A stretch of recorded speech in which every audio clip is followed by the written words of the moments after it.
I'm here in Marianna, Florida, the historic section of downtown Marianna, with the author of this Battle of Marianna, Dale Cox.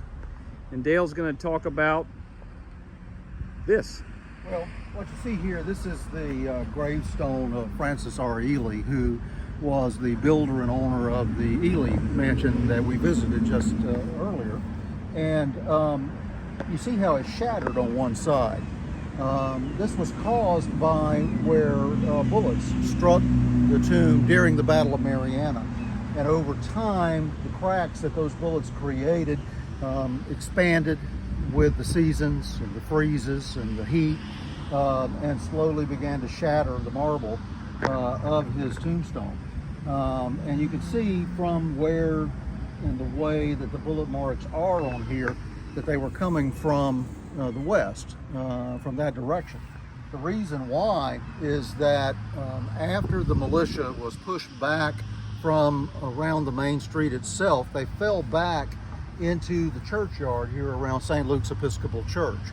And in 1864, this cemetery was surrounded by what was described as a stout wooden fence. And they fell back behind that fence, using it as a fortification, and were firing over it at the Union troops out in the street. The Union troops began to spread out around the cemetery. Additional Union troops who had flanked the town using the northern bypass came in behind them and literally surrounded the militia here in the cemetery. And so the infantry part of the Battle of Marianna really enclosed the area of the cemetery at that point. And this would have been U.S. colored troops, is that correct? There were U.S.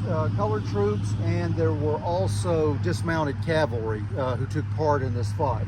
And it became really a close-range, severe fight here in the cemetery area. Finally, Colonel L.L. Zulawski, who is commanding the Union forces at this point, orders his USCT forces to fix bayonets and charge the wooden fence. They do so, according to eyewitnesses, they give the battle cry, "Remember Fort Pillow," and they storm the wooden fence. As they do so, the militia falls back behind the churchyard, and then the battle continues in an area that we can see from here immediately behind the church. At close range, the two forces firing at each other, from a range of less than 20 yards.